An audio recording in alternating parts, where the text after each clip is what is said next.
A paz do Senhor Jesus. Graças a Deus, estamos aqui mais uma vez com o programa Jesus, a Verdade que Liberta. Nós vamos aqui discorrer a palavra de Deus, né, que tem nos falado, tem nos orientado a seguir esse caminho da salvação, né? De maneira que sem a palavra de Deus nós não temos direção. A palavra de Deus é o caminho. É a instrução correta para a salvação. Por isso nós pregamos a palavra de Deus para que nós venha andar no caminho correto, né? Na direção certa.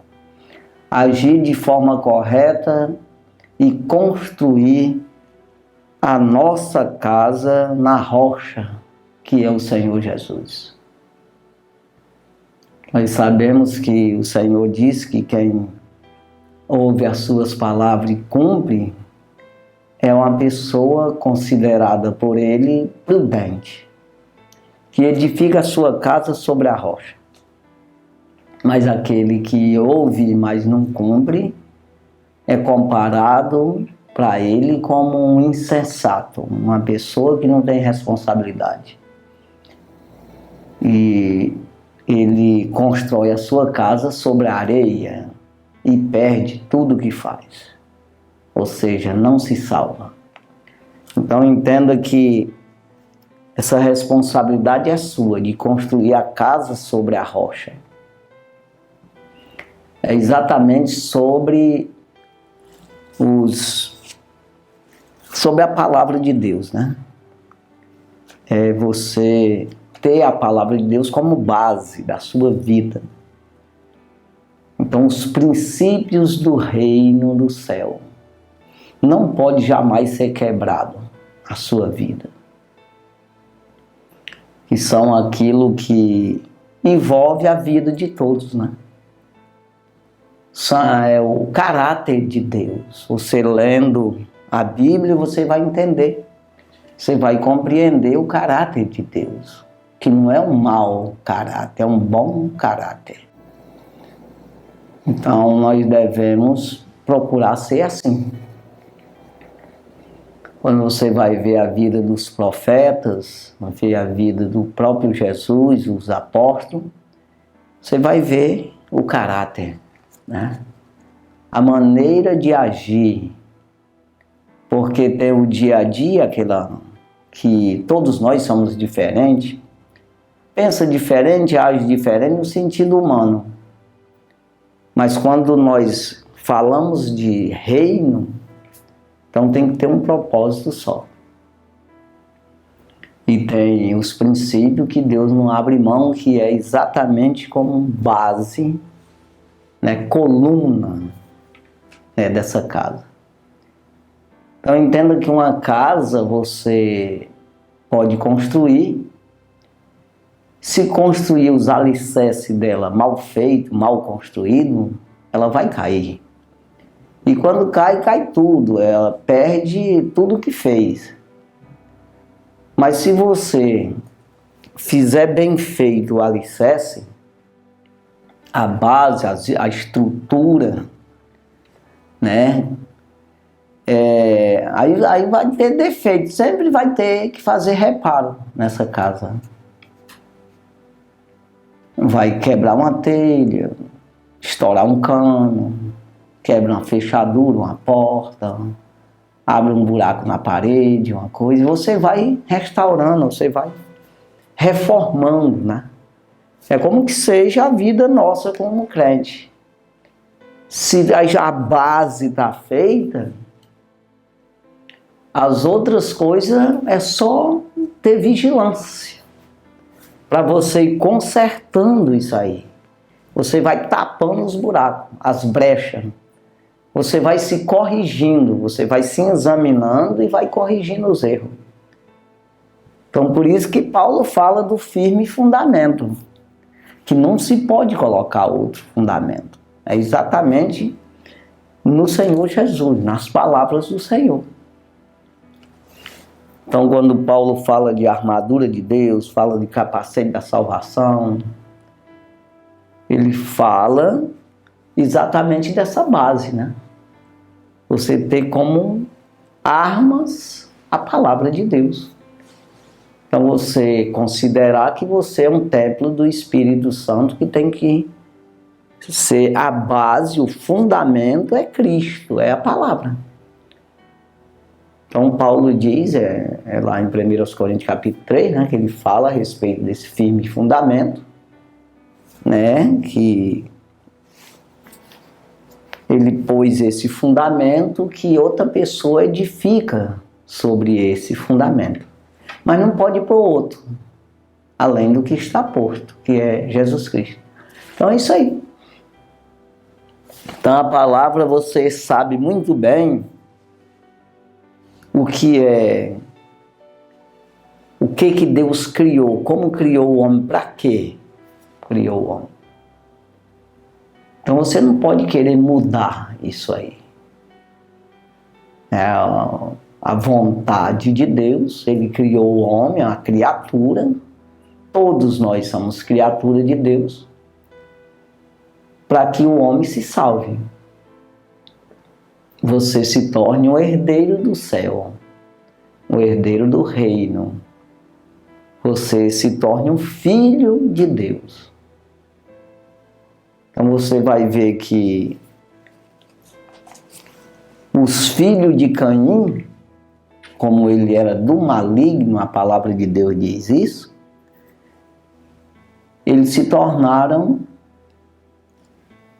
rebeldes contra Deus.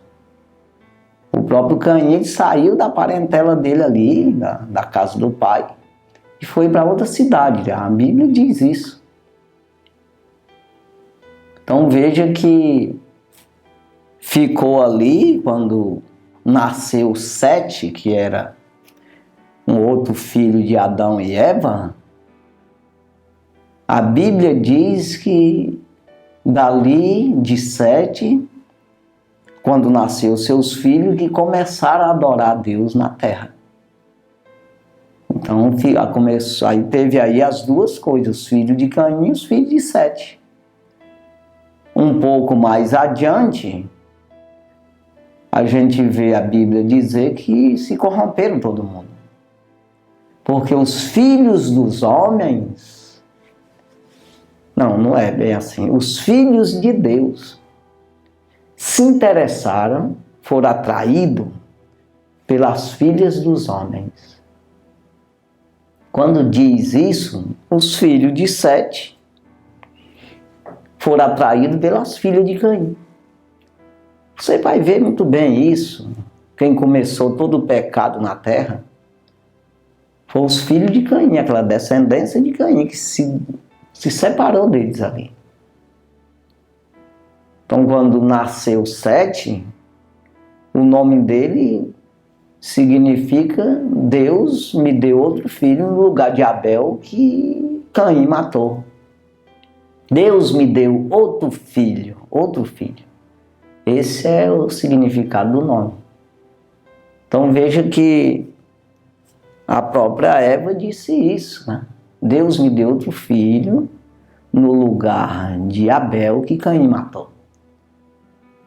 Né? Então ela não diz que Caim é filho dela, não.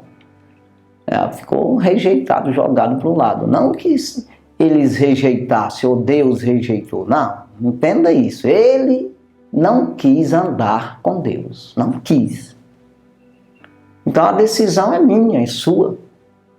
Dali começou o pecado, daquele povo de Caim. Leia a Bíblia e você vê. Então veio Sete, começou a adorar a Deus. Os filhos de Deus se interessaram pelas filhas dos homens. Por que diz assim? Porque sempre Deus responsabilizou os homens. O homem que tem a direção da coisa. Isso aqui, a Bíblia é bem clara nisso aqui. É os homens que têm o poder de decisão, exato, e principalmente quando se fala espiritualmente, quando se fala de obra de Deus. Né? Então isso é bem claro, a Bíblia. Não precisa, e principalmente no Velho Testamento. Então vê que a decisão estava nos homens. Por isso que não dizem, as filhas de Deus se interessaram pelos filhos dos homens. Então, se isso não fosse permitido pelos homens, não tinha acontecido essa mistura. Ou seja, porque as mulheres não tinham esse poder de decisão. Então veja aí, quando fala filho de Deus e filho de homem, é totalmente distinto, né? É separado aí. Então se misturaram tudo e ali veio o pecado, de maneira que subiu nas narinas de Deus e ele resolveu mandar o dilúvio e acabar tudo, ficando apenas Noé com os seus filhos e a sua esposa e sua nora. Então é assim, é só para a gente dar uma introdução aqui. Mas essa é exatamente a avareza do homem, é a cobiça do homem,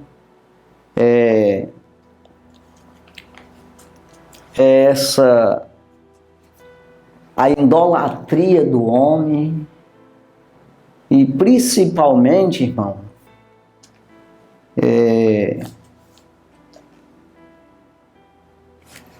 o orgulho humano, né? A altivez que você vai se perdendo e você começa a entrar por um caminho de erro, né? Onde cada dia que passa você se perde mais nessa vaidade carnal, né? Que não permite o Espírito de Deus te conduzir, te orientar, te ajudar. Então isso nós precisamos parar, pensar, pedir e se humilhar mesmo, no sentido de não ser pedir da boca para fora, mas pedir para fazer mesmo. Não é pedir não querendo ouvir, mas pedir querendo ouvir, querendo obedecer. Então Deus está pronto, irmão, para te ajudar. Ajudar qualquer um. Então essa vaidade humana, essa falta de controle, né, que você não dá o controle a Deus, é que faz o homem se perder pensando que vai se dar bem. Porque o homem erra pensando que vai dar certo, a vida dele, poxa, eu vou gozar a minha vida. E quando ele, às vezes, quer tomar providência disso para reverter esse quadro, ele não dá mais de reverter. Muitas vezes, a gente até, na Bíblia mesmo, você vê pessoa que podia até se salvar se tivesse um arrependimento. Mas ele entrou no caminho de erro, na escuridão das trevas. De tal maneira, ele foi dominado pelo pecado de tal maneira que ele não teve como voltar mais. A gente vê uma pessoa assim, que não é o caso de Caim, a gente não vê esse arrependimento em Caim. Mas em arrependimento não, pelo menos como é que eu posso dizer, um sentimento de culpa, né, de erro, mas a gente vê em Judas Iscariote.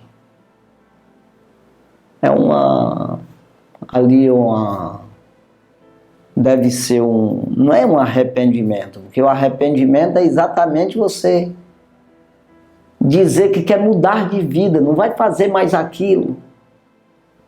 Você quer mudar totalmente para fazer o contrário daquilo lá, se converter. Mas ele era apenas ali um remorso, né? E um arrependimento de ter feito mal feito, de maneira que acabou sendo esclarecido ali o erro dele, o pecado, de maneira que ele não teve como concluir o projeto que o diabo tinha botado no coração dele, pensando que ia dar certo. Então, às vezes, as pessoas apresentam assim, um remorso, que parece até ser um arrependimento, que é o caso de Judas Iscariote, ficou desesperado, de maneira que se matou, mas é porque ele não conseguiu concluir o plano, é uma frustração, né? Então não é bem arrependimento, porque se fosse arrependimento, ele tinha chegado com Jesus e ele tinha perdoado. Mas ele não se arrependeu de verdade do que fez, se arrependeu de ter feito de maneira meio mal feita, de maneira que descobriram. É isso aí. É um negócio assim. Mas eu quero falar aqui de riqueza, irmão. Que existe aí 3 tipos de riqueza, né? Tem aquela riqueza que o pessoal diz assim: o fulano é rico porque ele tem dinheiro mesmo, né? E aí essa pessoa é considerada como rico porque tem muitos bens materiais. Aí tem aquelas pessoas que até o próprio Jesus também chama de rico, que é aquele orgulhoso, né? Aquele que,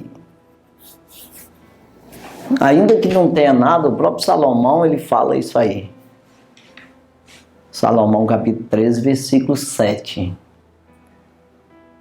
A quem se faça pobre, tendo grande riqueza. E quem se faça rico, não tendo coisa nenhuma, ele diz. Então veja que são pessoas orgulhosas que se faz rica. Ele é rico de prepotência, de vaidade, de orgulho, de avareza, de altivez. Então, aí as pessoas podem chamar de rico também, né? Como aquela parábola do rico e do Lázaro, é meio parecido com isso. Parece que o homem tinha dinheiro mesmo.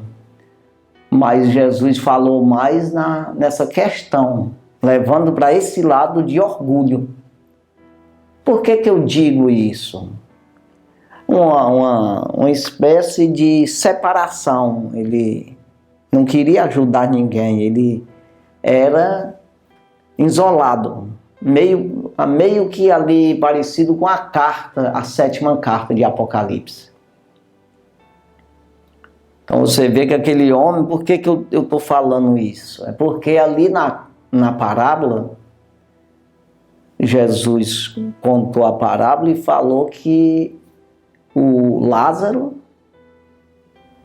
desejava comer as migalhas que caía da mesa do rico. Então, se ele desejava, é porque ele não dava. Se desse, ele não desejava, ele já comia, né? Então, ele não dava nem as migalhas que caía. Então, ele era avarento, ele era presunçoso, ele era orgulhoso. É daquele que não ouve ninguém. Então você vê que na 7ª carta de Apocalipse, Jesus fala para aquele anjo da igreja de lá, e para a igreja também, envolvendo ali, dizendo que eles se diziam ser ricos. Com certeza, bens materiais tinha mesmo. E aqui, hoje, o que acontece, né, na vida real, das pessoas achar que tem dinheiro e tem tudo, né? Então é o rico orgulhoso. Ele acha que o dinheiro é tudo, né? E tem gente que tem dinheiro e que não é orgulhoso. É isso aí. Então aí separa esses dois. Tem gente que tem e não parece ter. Então veja, ali Jesus disse: vocês que dizem que são ricos, estão enriquecidos e de nada tem falta, não sabe que é um desgraçado, um pobre, cego, miserável e nu? E eu aconselho que busque em mim o ouro provado no fogo para te enriquecer. Então, nessa última parte, que é Apocalipse 3:18, aconselho-te que busque em mim o ouro provado no fogo para te enriquecer. É outro tipo de riqueza que eu quero falar aqui. É o rico da graça de Deus. Que ele, quando ele tenha, o que ele tiver, tá bom. Pode ser pouco e pode ser muito. Pode ter muito dinheiro ou ter nada de dinheiro, pouco dinheiro. Não ter bens materiais, não ter nada, mas tem a graça de Deus. Esse é rico de verdade. Então, essas três riquezas. Não adianta você ter muita riqueza, porque Jesus falou. Que adianta o homem ganhar o mundo inteiro, perdendo a sua alma? Ou seja, ele ganhou o mundo inteiro, vai ganhando, está quase concluindo, vamos dizer, mas está perdendo. No dia a dia ele vai perdendo a alma dele. E por fim perde mesmo. É o orgulhosão. Ele pode ter muito e ter Jesus. Ele pode não ter nada e ter Jesus. Como diz o apóstolo Paulo, como pobres, mas possuindo tudo. Como pobres, mas enriquecendo a muitos, Paulo diz aos Coríntios. Né? Como tristes, entristecido, mas sempre alegre. Como pobres, mas enriquecendo a muitos. O que é isso? Não tem dinheiro, mas tem a palavra de Deus que enriquece as pessoas. Se você tiver a palavra de Deus, eu acabei de dizer que é a riqueza melhor que tem. É o rico, mais bem rico e verdadeiramente rico, é quem tem a graça de Deus. Então ele diz, como pobre, mas enriquecendo a muitos, que você vai passando, você vai entregando a palavra de Deus, que é o que nós estamos fazendo aqui. Se você receber, já é rico. Eu aconselho que busque em mim o ouro provado no fogo para te enriquecer. Vestes brancas, para cobrir a vergonha da tua nudez, e colírio para os olhos para que enxergue. Apocalipse 3:18, quem disse foi Jesus. Busque em mim. Buscar a palavra. Você buscar a palavra é rico. Então veja aí que tem essa questão aí, né, desses três ricos, desse orgulhoso, que às vezes não tem nada, mas o pessoal diz, rapaz, o cara acha que é rico, né? Aí outros que é rico mesmo, acaba é rico, tem muita coisa. E tem o rico com a graça de Deus, que tanto faz, irmão, ter ou não ter, como o apóstolo Paulo disse. Eu aprendi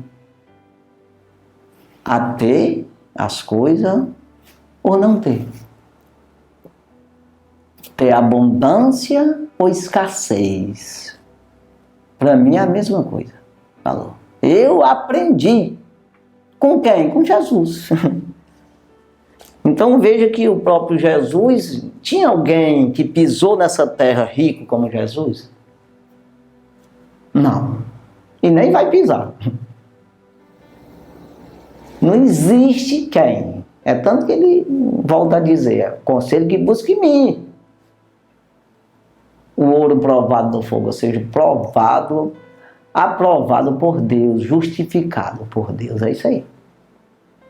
Essa aprovação de mim, busca a outorga de mim. É isso aí. Então, veja, Jesus, ele provou isso, mostrou que riqueza terrena, sem Deus, não vale coisa nenhuma. Com Deus vale. Qualquer coisa com Deus vale. Sem Deus nada vale. E você vê que ele deixou provado que aí 40 anos no deserto sustentou o povo com maná caindo do céu. Não plantaram um pé de trigo e viveram. Bebia água saindo da rocha, que era o próprio Cristo. A rocha era Cristo, tá escrito, Paulo escreveu dizendo, ele dava comida e bebida. 40 anos. O pessoal começaram a plantar, veio Jesus, deixou provado, multiplicando o pão, 2 vezes multiplicação de pão, da onde 5 pão e 2 peixes alimentou 15.000 pessoas, mais ou menos. Deixou provado que é uma fantasia apenas, uma coisa que basta crer. Então você vai ver, quando ele fala de dinheiro, falaram para ele pagar os impostos ali. Mandaram Pedro falar com ele. Ele disse, Pedro, não é lícito, não é justo cobrar dos filhos. O que Jesus estava dizendo? A terra é de Deus. Como é que vai cobrar dos filhos de Deus impostos pelas coisas da terra? É isso aí que ele falou. Não é lícito cobrar dos filhos, mas para que não se escandalizem nós, vai ali, pega um peixe, pesca lá um peixe e tira da boca dele o dinheiro para pagar por mim e por ti. E ele fez isso.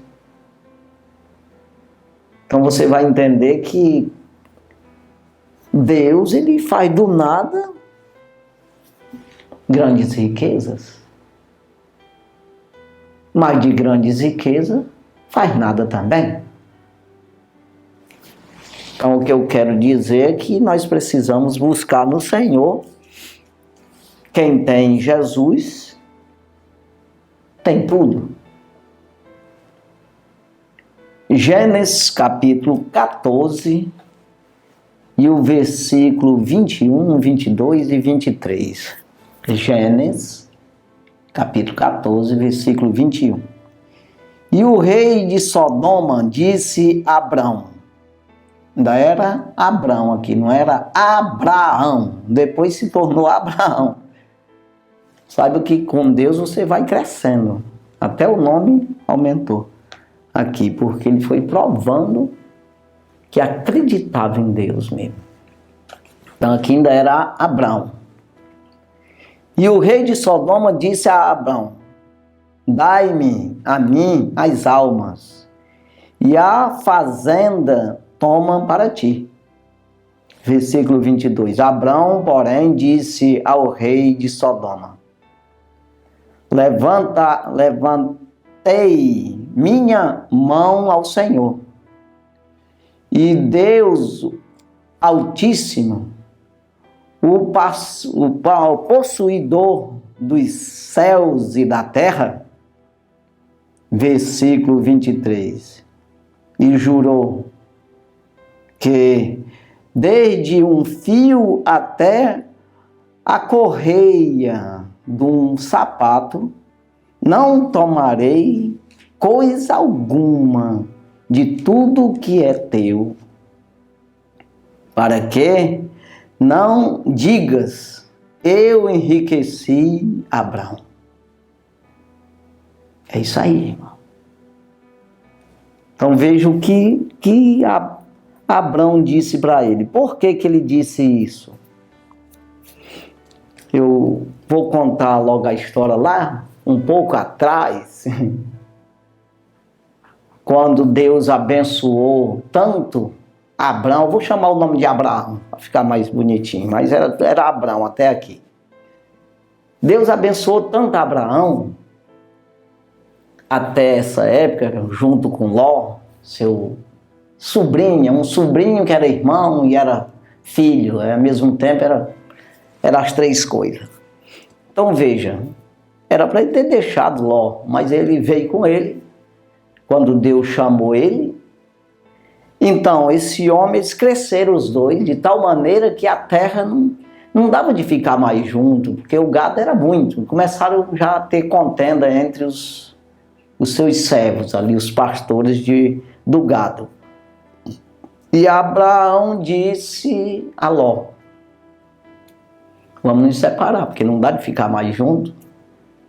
Então, se tu disser que vai para a direita, eu vou para a esquerda. Se tu disser que vai para a esquerda, eu vou para a direita. Então, ali, pelo certo, irmão, como Abraão, ele era o pai de Ló, ou vamos dizer, estava como pai, como irmão, como tio.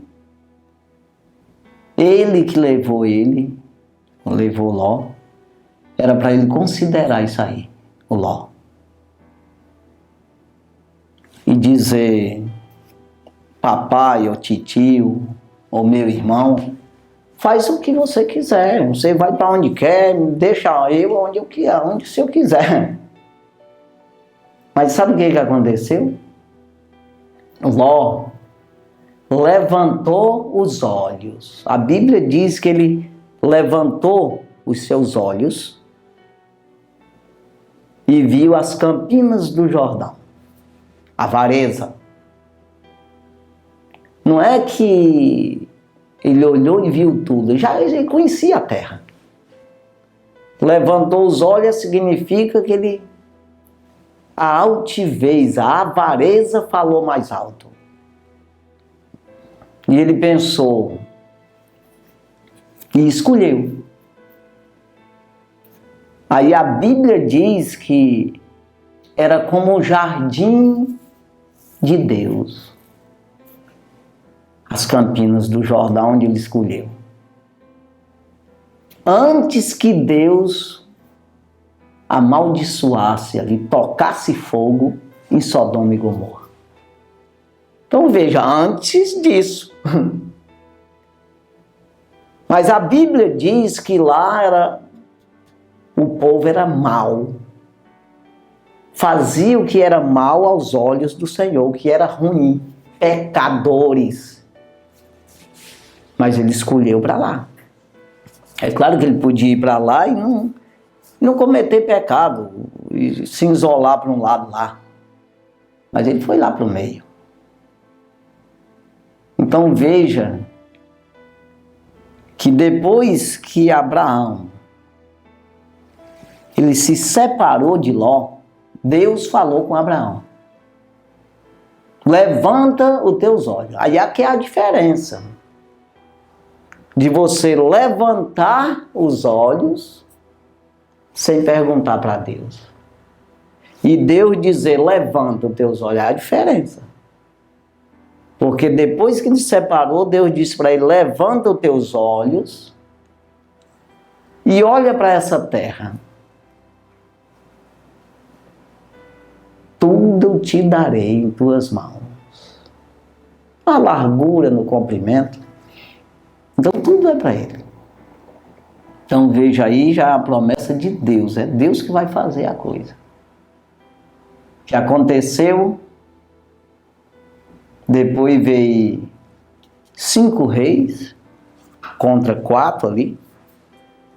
Lutaram contra Sodoma e Gomorra, levaram tudo cativo, inclusive Ló, com a sua família e toda a sua fazenda. Levou tudo.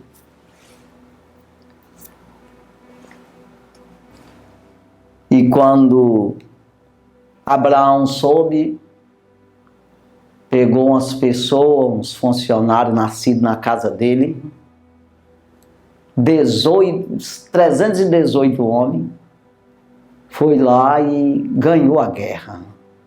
Venceu os reis que estavam contra eles. Tomou tudo de volta. Trouxe de volta Ló com a sua fazenda. Mas quando chegou em Sodoma, foi exatamente o que eu li aqui. O rei de Sodoma disse a Abrão: dai-me a minhas almas e a fazenda toma para ti. Mas o que foi que Abraão disse? Quero não. Nem um fio, um cabresto, uma correia de uma sandália eu levarei de ti, para que depois tu não venha dizer que tu me enriqueceu. Enriqueceu Abraão. Porque quem me enriquece é Deus. Nós precisamos ter controle, irmão. Confiar no Senhor. O que aconteceu com aquele homem? Ó, tudo que Ló tinha caiu nas mãos de Abraão outra vez. Tudo. Porque quando o rei de Sodoma disse isso, ele podia ficar com tudo e Ló ficava só com a cueca. Ficava sem nada. Mas ele não quis. Veio tudo, como Deus disse: levanta os teus olhos e eu te darei tudo isso aqui. O que aconteceu? Ló continuou lá. Era até para ter, caído fora, ficar Abraão, bora pelo menos cultuar, Deus me ensina aí eu ser crente. Era para ser. Continuou lá no meio dos pecadores. Aí veio a sentença. Deus tocou fogo naquilo lá. E ele saiu só com a roupa do corpo. Não dá de dizer que Ló saiu com um cabrito, mas porque não saiu mesmo. Ainda perdeu a mulher, ficou só com as 2 filhas. Então entenda que não adianta a avareza. O que é bom é você obedecer a Deus, ouvir a voz do Espírito de Deus. Depois disso aqui, é que Deus abençoou Abraão mesmo. Então, quando a gente vai ver no Novo Testamento, é exatamente isso aqui que Paulo ensina para nós, né? Que tem... Quando a gente olha aqui em Tiago, irmão, carta universal de Tiago, capítulo 4, e o versículo 1 que diz: de onde vêm as guerras e pelejas entre vós? Uma pergunta. Porventura não vem disso, a saber, dos vossos deleites, que nos vossos membros guerreiam? Então, uma guerra muito grande, você tem que ter consciência disso, para você combater o bom combate. Não adianta você combater de forma errada, que você vai se machucar você mesmo. Não, você tem que pegar uma arma que não venha machucar o inimigo, e não a gente mesmo. Ou de alguma forma não te proteger, essa arma. Ela falhar. Então você tem que saber, tem uma guerra aí, uma peleja dos meus membros contra mim mesmo por causa dos meus deleites, das minhas vaidades. Então ele diz aqui no versículo 2: cobiçais e nada tendes, sois invejosos e cobiçosos, e não podes alcançar. Combateis e guerreeis, e nada tendes porque não pedes. Ou seja, pede, mas de forma errada. Então você se debate todo, e no final não dá certo as coisas. Porque principalmente quando nós estamos falando de salvação. Salvar a sua alma. Não adianta você estar pedindo para Deus. O próprio Jesus diz que quando você pede ou faz a obra de Deus de maneira para aparecer ou dá de se entender também nesse sentido de buscar o que é terreno, glória para si, seja de vaidade, como Paulo diz, nada façais por contenda ou por vanglória, mas sim por humildade.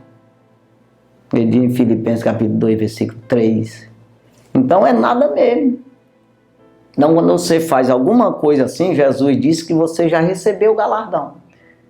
Se você até que lutou ali, mas na obra de Deus, seja como for, mas você está pensando em se dar bem, de alguma forma levar vantagem, humanamente falando. Você até recebe, mas não ficou nada para o céu, para a alma, nada. Já recebeu. Então é por isso que muitos me dirão naquele dia. Jesus disse: Teu nome profetizamos, em Teu nome expulsamos demônios, curamos enfermos, fizemos maravilha, e eu vou dizer abertamente: afastai-vos de mim, malditos, porque eu não vos conheço. É exatamente você fazer a obra de Deus para ti. Os outros até que recebem, tá? Você está fazendo a obra de Deus, mas você está fazendo para receber aqui, agora, e recebe mesmo. Então tem que ser voluntariamente, você combater esse combate, como Paulo disse a Timóteo, combater o bom combate, não é o mau combate. Não, porque é primeiro o reino do céu, as outras coisas é acrescentada. Então o bom combate é primeiro o reino. A intenção tem que ser de reino. Então ele diz, pedi, porque não pediste, né? Aqui está dizendo aqui, né? Cobiçais e nada tendes, sois invejosos e cobiçosos e nada podeis alcançar. Combateis e guerreais e nada tendes, porque não pedes. Versículo 3. Pedes e nada recebes, porque pedes mal, para o gastardes em vossos deleites. É isso aí. Então veja que eu tenho que aprender a pedir. Eu preciso aprender a pedir. Aí você vai ver aqui em Hebreus capítulo 11. Hebreus capítulo 11. Versículo 24. Aqui, esse capítulo 11 fala sobre heróis da fé, os heróis da fé. Pessoas que tiveram fé, começando por Abel, que eu já falei hoje. Pela fé, Abel, aqui o versículo 4, depois eu volto aqui no 24, mas olha aqui.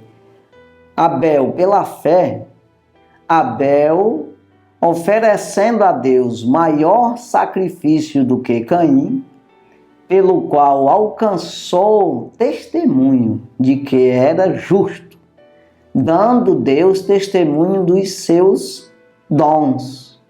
E por ela, depois de morto, ainda fala. Então aqui é você acreditar. Faz para o Senhor de todo o coração. Aí então, aqui fala desses heróis aqui. Aí chega em Moisés. Versículo 24. Hebreus capítulo 11, versículo 24. Pela fé, Moisés, sendo já grande, recusou ser chamado filho da filha de Faraó. Você sabe o que é essa recusa aqui?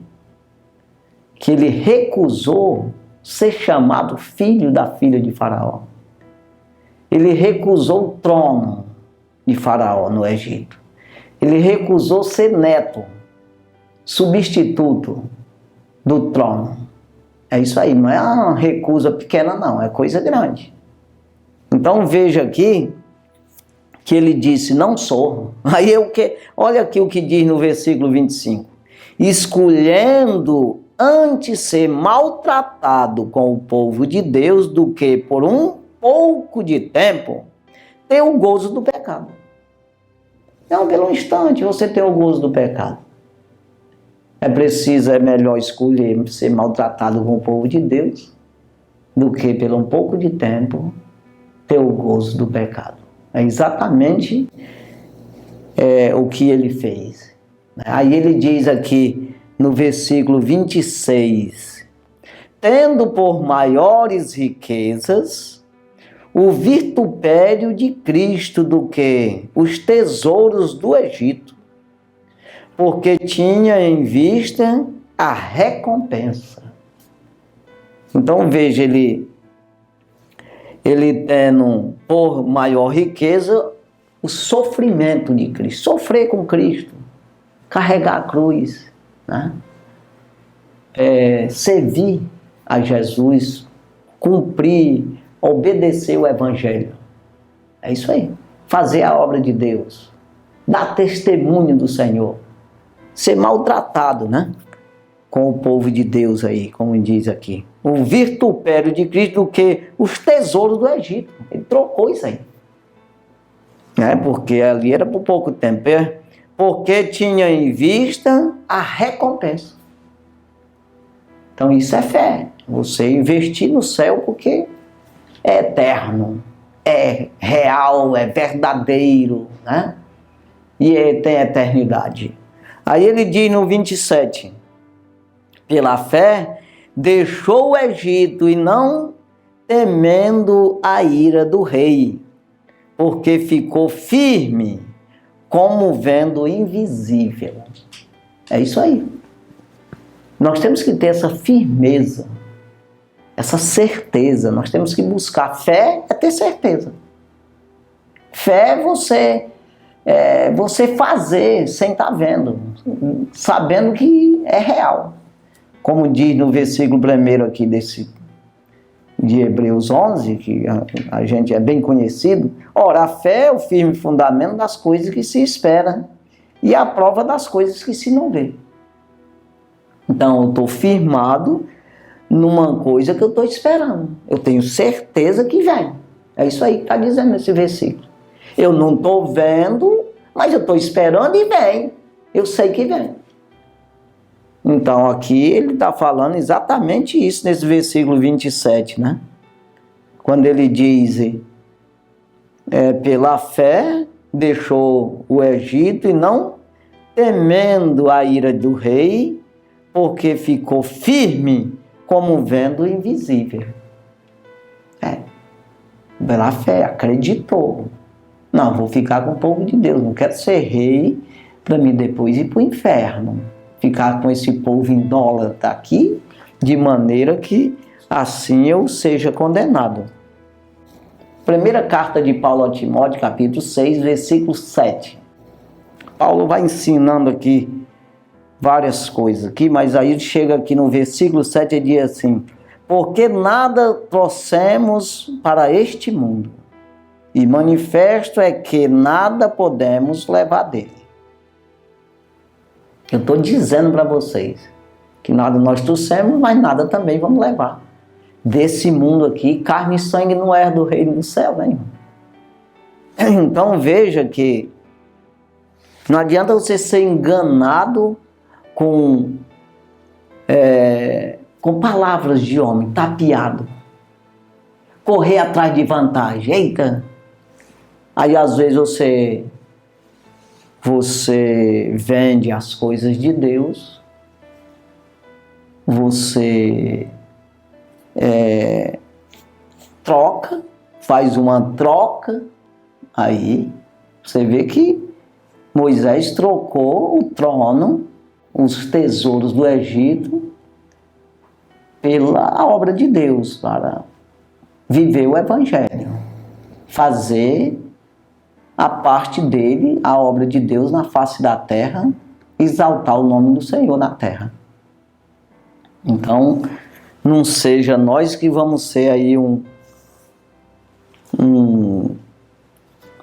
desses que vamos fazer a troca errada, ao contrário, como diz aqui, vamos ler aqui no versículo 3, 1 Timóteo capítulo 6, versículo 3. Se alguém ensina alguma outra doutrina e se não conforme com as sãs palavras do nosso Senhor Jesus Cristo e com a doutrina que é segundo a piedade, que é o amor. Aí ele diz aqui no versículo 4, é soberbo e nada sabe, mas delira acerca de questões e contendas de palavras, das quais nascem invejas, porfias, blasfêmias, ruins suspeitas. Então só nasce o que não presta, daí só vem o que não presta. Se você não se segurar, se arraigar nas palavras do Senhor, genuína e verdadeira. Se alguém prega outra que não é a do Senhor Jesus, cai fora. Porque daí vem coisas ruins. Não seja nós que vamos apostatar aí, né? De tal maneira que trocar as coisas santas pelas profanas, né? Aí ele diz aqui no versículo 5, contendas de homens corruptos de entendimento e privado da verdade, cuidando que a piedade seja causa de ganho. Aparta-te dos tais. Ou seja, ele quer ganhar dinheiro com esse negócio aí. Cuidando que o amor de Deus, a reino do céu, a obra de Deus é causa de ganho, para ganhar dinheiro para si mesmo, né? Aí ele diz no 6, mas é grande ganho a piedade com contentamento. Ou seja, se você fizer isso, essa obra de Deus, contente, né? Aí por isso que ele entra no 7, porque nada trouxemos para este mundo, e manifesta que nada podemos levar dele. Versículo 8, tendo, porém, sustento com que nos cobrirmos, estejamos com isso contentes. Versículo 9, mas os que querem ser ricos, caem em tentação, e em laço, e em muitas concupiscências loucas e nocivas, que submergem os homens na perdição e ruína. Entra por um caminho errado, irmão.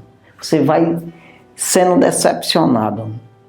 Aí o versículo 10, porque o amor do dinheiro é a raiz de toda espécie de males. E nessa cobiça, alguns se desviaram da fé e se transpassaram a si mesmo com muitas dores. Amor ao dinheiro. Você vende até como o Judas Iscariote ali vendeu Jesus. Você faz qualquer coisa. Não importa se a Bíblia diz que está errado, mas você foi as ofertas de Balaão. Não, se é para ganhar dinheiro, não tem nada que eu saia da Bíblia, que saia da verdade um pouquinho, da doutrina do Senhor. Vou sair só uma palavrinha aqui e depois eu retorno de novo, mas eu vou ganhar esse dinheiro. É onde você nunca mais volta para a verdade. Então vamos ter cuidado, irmão. Aí ele diz aqui no versículo 17, só para fechar aqui, acabou o tempo mesmo. Mas olha o que diz aqui. Ou seja, versículo 17. Manda aos ricos deste mundo, os ricos deste mundo, que não sejam altivos, nem ponha as esperanças na incerteza das riquezas, mas em Deus, que abundantemente nos dá todas as coisas para delas gozarmos. Olha que palavra. É isso aí. Não devemos colocar a nossa confiança nas incertezas das riquezas, mas em Deus, que Ele dá abundantemente o necessário. Se você amar Ele de verdade, primeiro o Senhor, preservar suas palavras, vem as ofertas, mas você não aceita isso. Fique com o certo, Fique com o que Deus diz. Não entre pelo caminho de Balaão, né? Como que ele entrou e se perdeu, né, irmão? Mas seja um homem, uma mulher fiel à palavra de Deus. Pode vir a oferta que for. Faça isso. E Deus é com você, acredite. Tudo que é teu, multiplica. Você vê que aconteceu com Jó isso aí. Ele era rico, tudo bem, mas o menino era meio desobediente ali, aquela coisa. Foi a única coisa que ele perdeu assim, que depois recuperou, mas é uma coisa, como era humano, ficou mais difícil, né? Mas veio em dobro tudo, até mesmo os meninos, veio o mesmo tanto, a mesma forma, o mesmo 10. Então é uma coisa muito séria para a gente acreditar, confiar no Senhor, que Ele tem poder para restaurar, para multiplicar aquilo que é teu e guardar a tua alma, né? Para aquele dia você se salvar. Santo e maravilhoso Deus, obrigado, Jesus, pela tua palavra, obrigado por tudo que o Senhor tem feito nas nossas vidas. Pai, ajuda, abençoa todos aqueles que nos assistiram, ouviram e assistiram esse programa, que o Senhor possa, meu Deus, trabalhar na sua vida, dar mais fé, atitude, ousadia, como fez o nosso pai Abraão, que acreditou e creu no Senhor e foi imputado justiça a ele. Pai querido, ajuda, abençoa, fortalece a cada um, dando saúde, dando prosperidade a cada um e essa confiança do Senhor, né, para todo sempre. Que o Senhor venha abençoar grandemente. No nome de Jesus nós pedimos e agradecemos. No nome de Jesus. Amém. Graças a Deus, Deus abençoe sua vida. No nome de Jesus. Amém.